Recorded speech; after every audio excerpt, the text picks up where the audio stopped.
എൻ്റെ പ്രിയപ്പെട്ട കൂട്ടുകാരെ, എൻ്റെ വീട്ടിൽ കഴിഞ്ഞ കൊല്ലം നല്ല ചാമ്പക്ക കായ്ച്ചിട്ടുണ്ടായിരുന്നു. അപ്പം ആ മരം മുകളിലോട്ട് പോയിക്കൊണ്ടിരുന്നപ്പോൾ ഞാനതിന് എന്ത് ചെയ്തു, കട്ട് ചെയ്ത് വിട്ടപ്പോൾ ഞാൻ വിചാരിച്ചു ഈ വർഷം കായ്ക്കില്ല എന്ന്. മൊത്തം ഞാൻ എല്ലാവിടെയും കായ്ച്ചപ്പോഴും എൻ്റെ ചാമ്പക്ക പൂക്കണമില്ല. കണ്ടപ്പോൾ സങ്കടമായി, എന്തിനാ ഞാൻ വിട്ടെന്ന് തോന്നി. പക്ഷെ അത് പൂക്കുന്നു, നന്നായി കായ്ക്കുകയും ചെയ്തു കേട്ടോ. പക്ഷെ കഴിഞ്ഞ വർഷത്തെ അത്രയും ഉണ്ടായില്ല, എന്നാലും ഇപ്പം ഓക്കെ.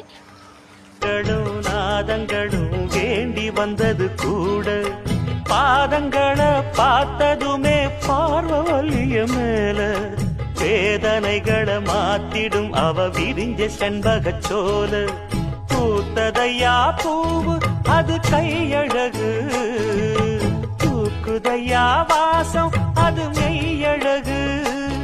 நான் வந்தேன் வாழ்த்தி பாட